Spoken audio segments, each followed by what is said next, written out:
right, Cindy, a very, very good morning to you. Thank you so much for joining us on this edition of the Tackle. Being the first of March, first day of March, the year is 2021, first day of March. Tarehe moja mwezi wa tatu mwaka 2021. Nashukuru sana kuona. It's a pleasure to have you again. Thank you so much for tuning in to the Tackle. It's good to have you on the first week of Monday, the first day of March. So I hope you guys are doing well. This is Maridadi Motors. Again, we really appreciate Maridadi Motors for working with us. Maridadi Motors ikona pia na makofia mingi kama mwenyewe. We have the sparkling motor spa that is on Seattle Mall. Pale nyuma ukiingia pale na ukisema umetumwa na Bito kuna discount ya 20%. Also Maridadi Motors, they are giving you an opportunity to invest in Maridadi Motorcycle, where you invest 50% of what you want to buy. Kama unataka gari ya milioni 2, weka milioni 1. Gari inafika, unaendesha ukilipa ingine pole pole. Alafu pia kuna there's a new product that Maridadi has come up with, that is import to sell. Import to sell. People have been asking me questions since last week. What is import to sell? Maridadi is giving you an opportunity to invest your money. You know, a lot of Kenyans have money that's always lying somewhere. Na kama kuna watu ambao wanaokopa kuinvest kwa hii Kenya, kwa hii dunia ni watu wanaitwa Kenya. Ukiambia mtu weka pesa mahali, itaenda itakunywa maji. So Maridadi is giving you an opportunity to invest your little and money. You can start your investment with 600,000 Kenyan shillings. And this is what happens. When you import a car, it comes on your name. The logbook is on your name. So gari inakuja kama ni yako. Maridadi takes away the market headache from you. They sell it for you, and that's how you earn your money annually at 15%. 15% returns annually. So that's money that you could make with your idle money instead ya kuweka ilale kwenye benki. Kuna watu wengine wanaweka chini ya mattress, itakuliwa na panya. Kuja utulilia hapa tako useme pesa ilienda. So if you have some money, 600,000 that's lying somewhere, you can invest in import to sell by Maridadi Motors. If you have also 2 million, 5 million, 10 million, 100 million, if you have that money, you can always talk to me. The contact is on the screen, 0714-663-923. You can always talk to Maridadi, or you can send me an inbox with your number. Then I'll have someone contact you from Maridadi Motors. Even the CEO himself can talk to you. Jamaa anapenda wateja sana. So he can talk to you if you want to have a conversation with Sir Eric MWANGI on import to sell. You can share your number, alafu ataweza kuongelesha. Thanks again. And also if you wish, tunasemanga hapa kama unataka kuna kitu tunaita tujengane. If you wish to advertise with us, you can always contact us so that we can continue building your market. We have a reach of almost 4 million in every 28 days, 4.something million, an engagement of 2 million. So you know that your product is going to get to the right ear. So if you wish to also advertise with us, you can talk to us on Tujengane. You can inbox us, share your number, then we'll have someone to call you from Trio Media and have a conversation on how best you can build your business. This is Maridadi Motors again, sparkling motors, sparkling motor spa. Watu kupeleka car wash, magari car wash. Gari inagwarwa na gunia kila siku. Inagwarwa na gunia. Ukiangalia gari yako iko na malaini, peleka gari kwa spa. Hakuna mali inaguzana na gunia, kila kitu inanyoroshwa na sabuni shwari kabisa, shampoo moja kuosha gari na omo. Alafu pia kuna Maridadi Motors pale, unaenda pale you get the best deals on your purchases. Magari ziko pale, kuna Prados, kuna X-Trail, kuna CX-5. Naona madem sikizo wanapenda CX-5. Kuna Mazda Exile. Niona pia kuna gari nyingine hapo ndakuja nayo on these fine days. Volkswagen ambayo inafunguka huko juu, convertible, the best deal of less than 1.5 million. So you can go and have a conversation with Maridadi Motors. They'll give you the best deals that you can get. If you also want money, you have money that's lying somewhere, you can invest in the import to sell by Maridadi Motors. If you also want to save as a circle, you can say 50% at Maridadi Motorcycle, where you get an opportunity to import your car hassle free, and then you pay it as you drive it. 50% you pay it as you drive it. Ndugu yangu Captain Collins Wanderi, good morning. Good morning, Bitok. How are you? Salama kabisa. It's good to see you. Good to see you and Eric. Yes. And I can see you guys seem to have had a very good weekend. And I don't know what you discussed because now you've created a new gang. He'll also recruit you. Eh? We are welcoming the 40s. In the 40s. We are welcoming the 40s. Tunaanza kuvuka. Welcome to 4th floor. Life begins there. Yeah. Yes. Life begins at 40. Nini ninaendeleanga at 40 mnaambianga life begins at 40? Life begins at 40. You know, after 40, Bitok, you cannot blame your mother or your father for your failures. At that point, everybody expects to have you to have had your act together. Yes. Sasa unajua hapo karibu naitwa guka. Unaitwa mama, sijui watu yangu, sijui wife. By that time, she's not good. You should have divorced her and moved on and gotten another one. Yes. So when we say life begins at 40, essentially it means that at that point nobody is going to listen to your excuses. Bitok, do you want to be 40? it's a scary place to be in. No, Especially now that Wanderi is already giving us warnings. The terms and conditions are already out. So it's like, I don't think it's something I want to get to. I'll try. You know, once women turn 19, they remain 19 forever. Have you ever had a woman who is older than 19 years? Every year a woman is turning 19. or at most, if they are, then it will always be around 27. Never beyond that. But anyway, we say a girl is as old as she looks, and a man is as old as he feels. So if you feel you are 50, even if you are 30, welcome to the club. I'm yet to get to 5th floor, but I'm running there very quickly. And I'm not afraid of it because I was lucky. I keep telling you people I was lucky to meet a few people along the way. And they told me this is what it means to man up. So that by the time you get here, then you're not scared. You're not scared. Yes. You know, people are scared of retirement in this country. True. But retirement age, Bitok and Eric, should be moved to 70. Yes. When we say there is a retirement from salaried employment, that is 60 in the government books. In the private sector, you could go up to 65. But perceive, you look at our society today, people should prepare to work up to 70. Yeah. See what we're doing at Maridad Motors. Yeah. I'm not sure you're preparing to work up to 50 and close shop. Yeah, I want to move on. You want to move on, so that after 60, perhaps you become a consultant. Yeah. So you earn money from your knowledge. Yeah. I keep emphasizing on knowledge economy. Yeah. There are things you gather along the way. A lot of people don't keep notebooks. I keep a lot of that. So anything new I come across, I jot it down. Because tomorrow it will be money. And that is the essence. So that you should continue up to 70, so that at that point, then after that, you should have time to play with your grandchildren. I love that. you know, acha niangalie Rico before through to yote, kuna watu ambao wanauliza mambo ya magari hapa. Na sasa wewe Rico utaanza kunilipa double. Haya, Francine says watching from Kawangware, the next Nairobi, Europe. Frank unauzanga hii Kawangware ntamia huko. Mambo Mbotela anasema Maseno is watching. Now, Muriango Kenyanja Vincent Mr. Gerald, I would love to own my car, my own car Uber biz. Please ask our CEO, does he have any circle? We love to be saving for those who are a bit far. Maridadi motorcycle. If you want to buy a car, what a million shillings. You save 50%. That is 500,000 Kenyan shillings. You get your car imported, then you pay the balance as you drive the car. Ukiendesha gari yako kwa Uber, ukichapa Uber, kila siku unaangusha kashilingi pale. So Maridadi Motorcycle gives you an opportunity to own the car hassle free, and it doesn't matter where you are. If you're in your diaspora, kama uko Timbuktu kwa kona, if you are in a Bermuda Triangle, nasikia mahali watu wanapoteleanga, you can always send in your money and you can invest. Na gari yako itafika vizuri na utakuja kuchukua gari. Kuna jamaa pia alikuwa ameleta Francine anasema I love the show my people. Thank you so much my brother. Ereng, good morning, watching live from Makinon Road Police Station, Kwale County. Asante sana crew ya Makinon Road. Francine is saying import to sell is a good concept. However, to ensure security, the vehicle should be under the investor agreement outlining entry and exit. By the way, the car is imported under your own name. Jina yako. And there's a contract between you and Maridadi Motors that binds both of you and also any other person liable to the contract. Now tuko na wakili hapa Collins Wanderi. Kukikuwa na shida, he can give us bonus services to sue Eric Mwangi. And I'll be there to take responsibility. And let me I think I'll give it back to Wanderi. Then when you come in next, you tell us more about the circle. Correct. Quickly as we close the first phase. All right, Wanderi. Yeah, I just wanted to assure the viewers and listeners that when they shouldn't be confused about the movement, the investment in chattel. The car is a movable item. So we call it a chattel, and you can invest in it. And banks even finance, not only banks, even SACCOs, chamas, they finance the purchase of movable property. Now, when the vehicle comes in your name, you are the legal owner. Yeah. Because as per government records, you own the vehicle. But remember, Maridad Motors or any other group that that financed you is going to be an equitable owner, or is going to have a claim to the title to that car, in the sense that most of the time they will register an interest.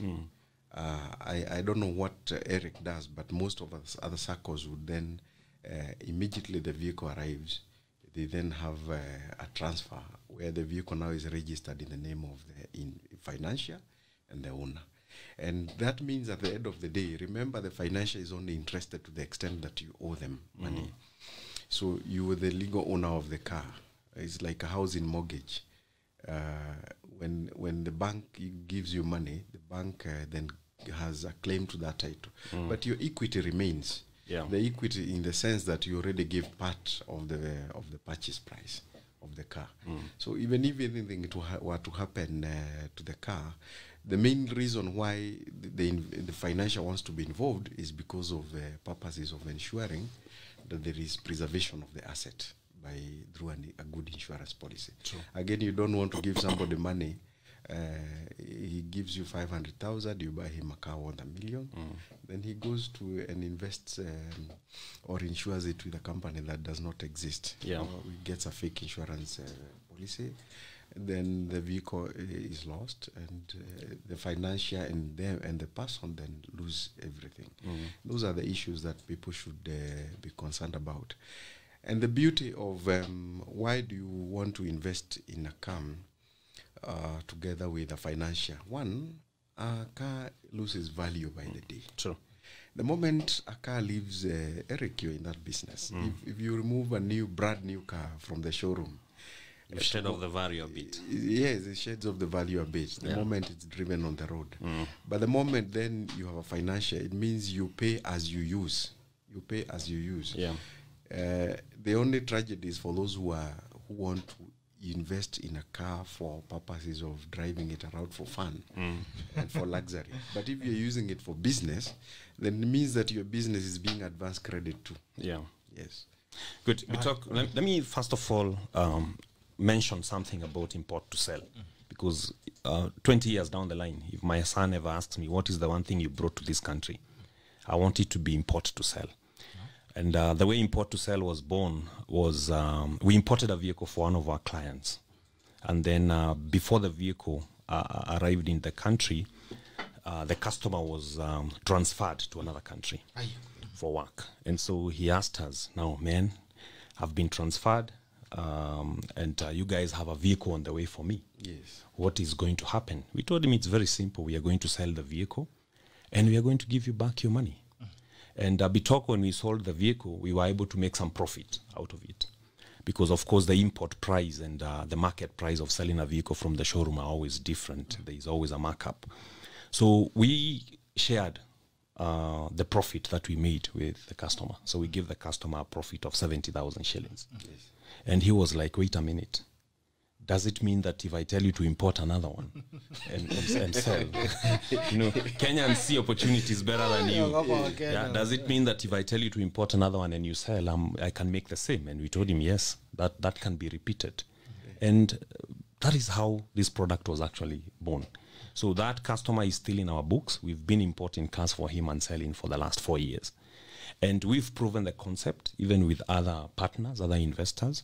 And we know it works, and we know that it is something that is very scalable and something that is going to not only benefit the partner, but is going to help us deliver vehicles that are cheaper to our customers because of the economies of scale that are involved in it. So just to respond to some of the concerns that people have, and it is good to appreciate that Kenyans have a reason to have concerns on anything called investment, because people have lost money. Yes. Painfully, I've heard stories after stories about people losing money in investments. But then we cannot stop investing, because how are we going to create enterprises if we stop investing? If we all fear and go and bury our money like the stupid servant that Jesus gave in the parable of the talents. He said, I've kept the money safe. Yeah, I've kept the money somewhere safe. And he's very proud of himself. He was very proud of himself. We have to continue investing so that we can be able to create enterprises. So we have been able to address each and every concern that people have. Number one is the issue of security. What is the security for your money when you invest in import to sell? As Captain has said, we import the vehicle as your asset. It's not our asset. We import it as your asset so that we are able to give you the logbook as the collateral. When we sell, you come and participate in the selling process. We pay you the profit and we import another vehicle. And that creates that continuity. A cycle of investment. Yeah, it creates the continuity that is very, very important. But we talk of interest. is the fact that the product is able to help people who would never participate in the auto industry. If you look at the average person who does the importation and sale of motor vehicles, number one, this person is going to have a particular education level because he has to use technology to import the vehicle. Yeah, exactly. He's going to go to the bank and do the paperwork and all that. But import to sell is now able to introduce that old mom who does coffee or tea in the village, never went to school, but she has that 600,000 shillings under the mattress. Under this product, we are able now to be the plug that allows this lady to benefit from the recreative auto industry of Kenya. Bitok, we also have people in the diaspora who would not be able to do this business because they are not geographically here. They can be able now to plug in and be able to benefit from the recreative auto industry of Kenya. We have ladies who are not interested in motor vehicles. It's not their forte because people tend to invest in lines of business that they are interested in. Through import to sell, they can be able to come, we do the contract, they put in the money, and we are going to import vehicles and sell for them. So it's one thing that I'm looking forward to explaining further and further. I am available and ready to answer each and every question that anybody may have about import to sell, because I'm sure it's going to make a big difference in helping us help Kenyans to acquire vehicles. On the SACCO, you know, one of my first jobs, one of my formative jobs in my early 20s was in a SACCO. Yeah, I helped manage a SACCO. The first vehicle that I imported to sell, I told you, I got a small loan from the SACCO and partnered with my friend. I know the power of SACCOs. And one of the things that I love to say is that the younger generation may blame the older one for very many things. But if there is any one good thing that the older generation is going to give us, is the cooperative movement of this country, where we are able to come together, reason together, do things together. Because, if it was not for the cooperative movement, how would a farmer with 2 cows be able to create a processing plant? She would never do that. But when you bring many farmers together, they're able to do that. Now, in our SACCO, we basically just come together to help people to acquire vehicles, for personal use or for business use. You save 50%, like we said, and we are able to give you a vehicle. If, for example, you save 500,000, we are able to give you a vehicle of 1 million shillings, and then you pay the balance in 24 months. But also, the SACCO is like a buying group where we are able to pool capital, that is going to help us to import vehicles in bulk so that we get the economies of scale to be able to give our members vehicles at reasonable prices. And I think you are there to witness last month as we I handed over vehicles. So I have a first-hand experience in this. Yes, and we will continue to do this. We have people saving for their vehicles from as far as Dubai, Qatar, because we have a lot of young people in the Middle East. Yes, in fact, there's a story of that guy who was in Qatar, and actually he imported a vehicle through Maridadi Motorcycle, and he has even had to move away from Middle East to come home so he can be closer to his family and be able to do his business using the vehicle that he has imported. So, I mean, I think I can be the first-hand person to give the testimony on what it can do. And you know, we underestimate what a vehicle is. If you look at what a vehicle is in the Kenyan context, for a lot of people, a vehicle is the tool of trade. If, for example, you're talking about that young man who saved, and we gave him a vehicle for a taxi, and he was able to relocate back from the Middle East. Because most of the guys in the Middle East, some of them went there when they were very young, Captain. And now they've been there for 7 years. They've been far away from their families. And these are young families. Their kids are growing. So some of them are looking for ways of relocating back to the country. But they don't want to come back to the country and stay idle.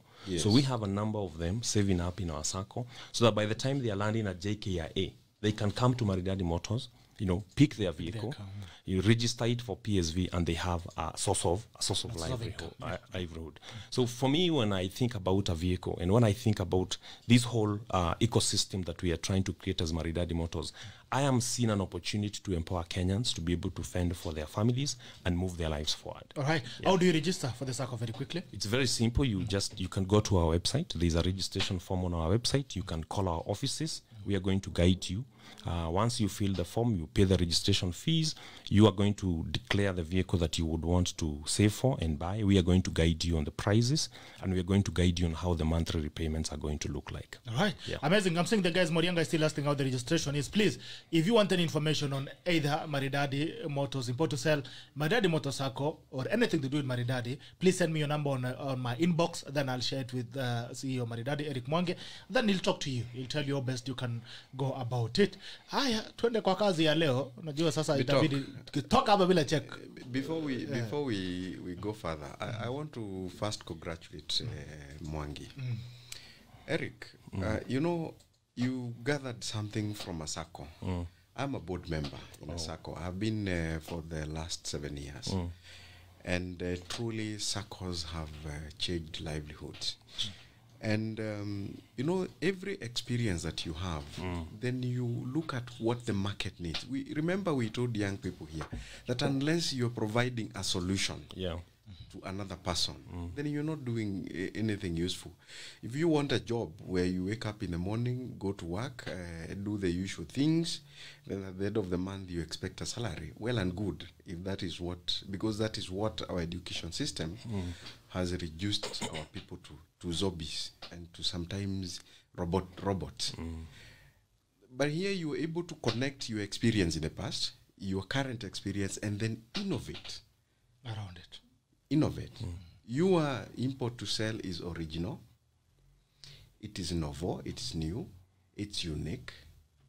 And it's sustainable because you are not working for yourself. You're working for the people. Sure. That one customer you've had for 4 years and his or her 70,000. Yeah. I mean, I can only imagine somebody sitting somewhere knowing that if, for example, in a year, I bring in, say, 5 vehicles, 70, that's a whole 350. Yeah. And that's what we call the side hustle. That person is transferred to another country. They are working there. But they will be able to accumulate wealth. Yeah. Remember, they had savings. Yeah. The money was idle. They could as well keep it in the bank and earn 2% interest. But here, they are now engaging in trade. And there is nothing that spurs the economy of a country than trade. Yes, so you've given a platform for people doing business. You're giving an opportunity for government to collect revenue. Sure. So you are a very important Kenyan. Thank you. And that is what most of our young people need to understand. Thank you. Yes. Thank you for the encouragement. It comes in handy, as you know, some of these ideas receive a lot of criticism from people who don't understand exactly what we are trying to do. And so for me to get the encouragement from my senior captain is a very good boost for the week. All right. That's great to hear. And you realize that when you work on changing people's lives, money follows you. Yes. When you look for money, then you don't get it. One thing I've learned about money is like what? The things that you chase never really, somehow you never get to find them. But then you chase a bigger purpose, then everything else that comes within. Ndio maana Mungu alisema tafuta kwanza ufalme wa mbinguni. Yale mengine utaongezewa.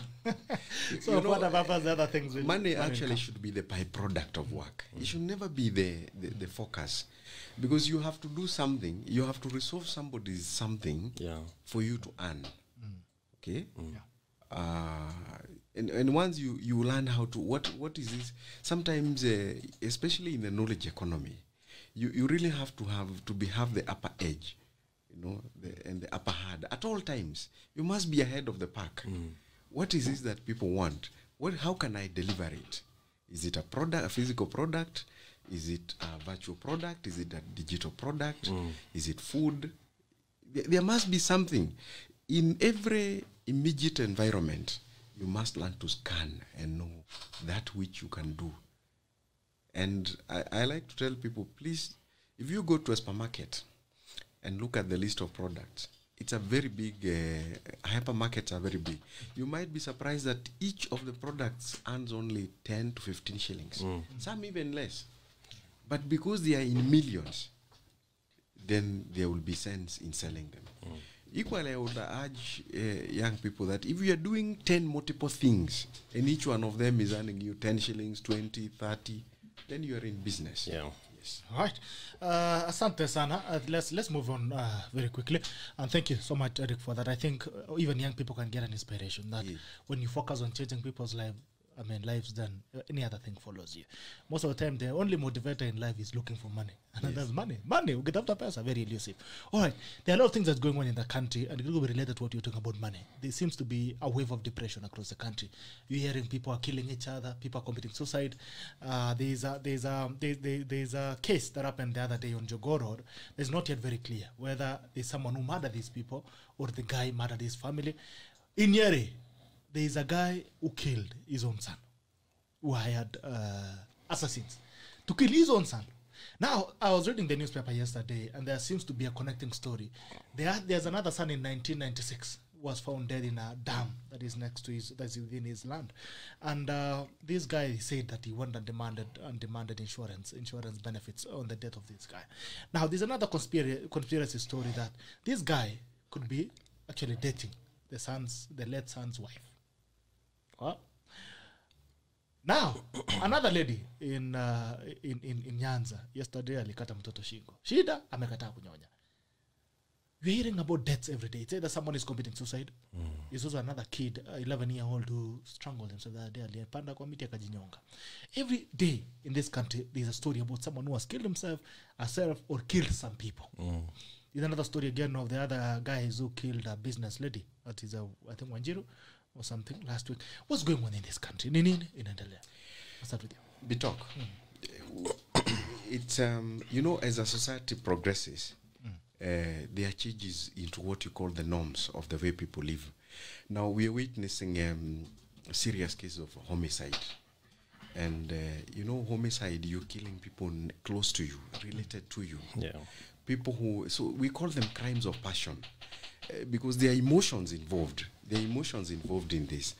You don't wake up and kill your girlfriend, a child, for nothing. There must be a trigger.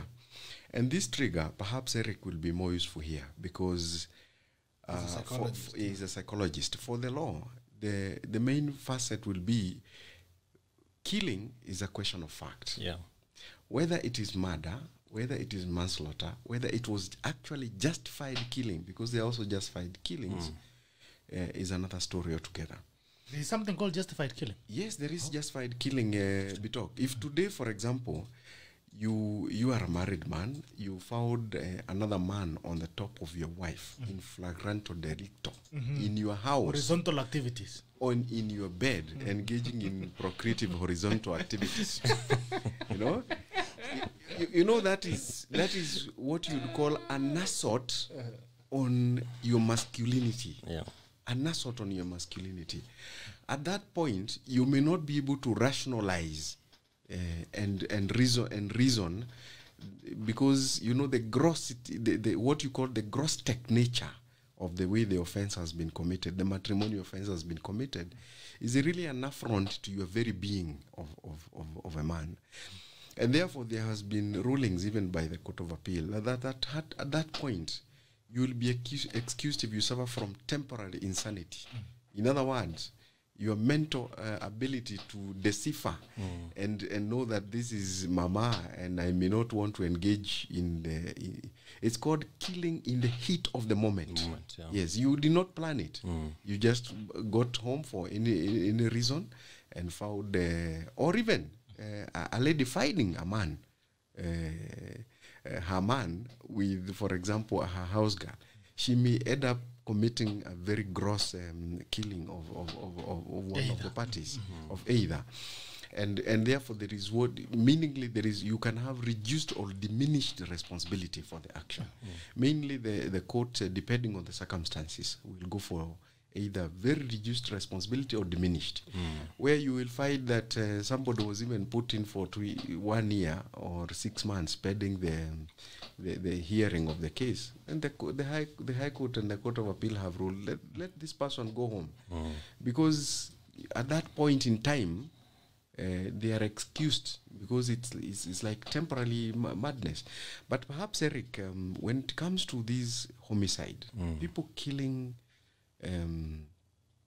people who are very close to them, it means that the problem is bigger. Yeah. And this is where we have different professions. And I won't claim that we as lawyers have solutions to all the problems of society.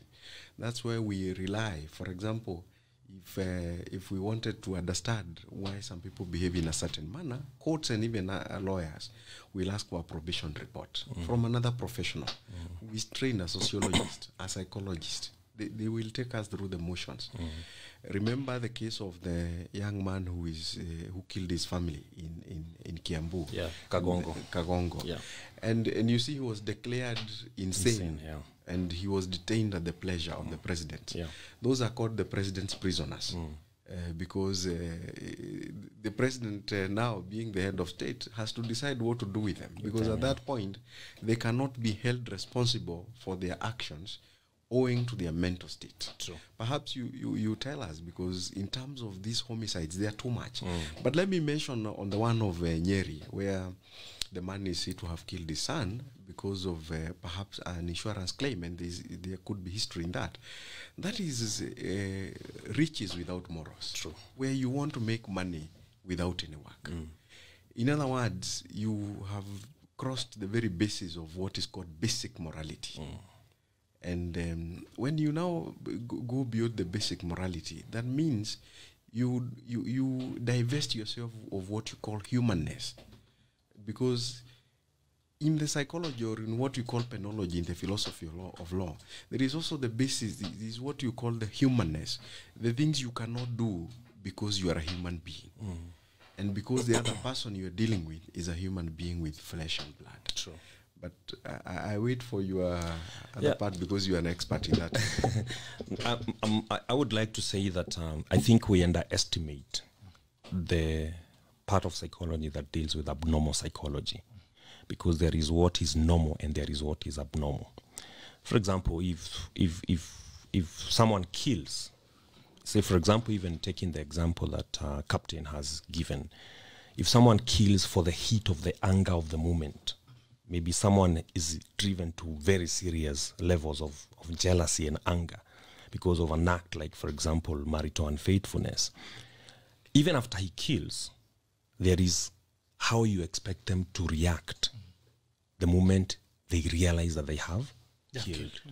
But when you have a young man killing 5, 6 people in the family, and even confessing the following morning how he waited for them to arrive and how he was looking even for the ones that he didn't kill to kill them, then it is still a painful story, but it is a perfect scenario of abnormal psychology.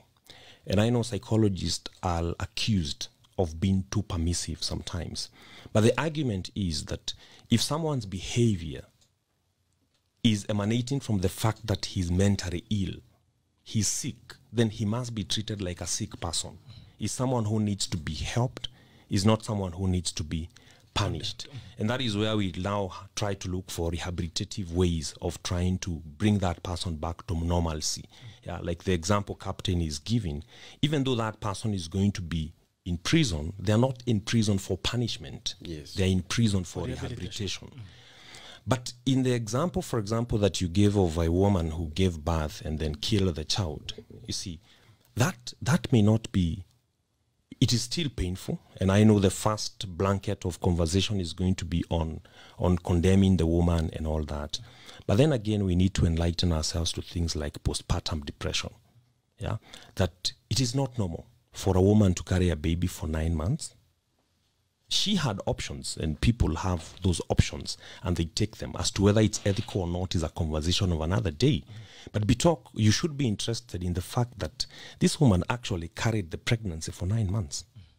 And, you know, pregnancy is not necessarily an easy thing. I know none of us here is qualified to talk about carrying a pregnancy. Yeah, sure. But from what we see and hear, it's not a very easy thing. So we should be interested to interrogate, why would she go through the trouble of the morning sicknesses and all that, even go through the birth process, and then all of a sudden, when she has the baby at hand, decide to kill the baby? I think it is only after the interrogations that then we would have the moral authority to comment as to whether it is a woman who needs help or is a woman who needs punishment. But murders that are driven by economic gain, you see, like now the example that we are hearing of a father having killed a son or orchestrated the killing of the son so that they can be compensated by insurance, or even the other way around, because we still have elderly people in this country, Captain, Yes. who feel threatened by their own children. Exactly. Yeah, and we've seen those stories in the news. We have men who feel threatened by their own wives. They feel like, you know, they can orchestrate their departure so that they can take over the estates. You see, those are murders that are motivated by, as Captain puts it, you know, the greed for wealth without work. People just want to take it easily and move on. And that should be highly punishable, not just by law, but by total stigmatization of the society of such acts. Yeah, because I think we have sunk so low as a country that as long as you come with money, nobody cares where you got the money from. Whether you killed your sons or whether you killed your dad or you killed your husband, as long as it's money you have brought us, nobody seems to want to question where did the money come from. So my comment is that such a murder is the one thing that tells us that we need to take the biggest mirror and look at ourselves as a society, because things are totally wrong. For you to imagine, you see, where I sit, I am both a son and a father. You know, for me to think of my dad doing it on me, or for me to think of me doing it on my son, or my son killing me, I mean, it shows just how much we have decayed morally for this thing called money. And I think we need to look at our values very, very carefully. I think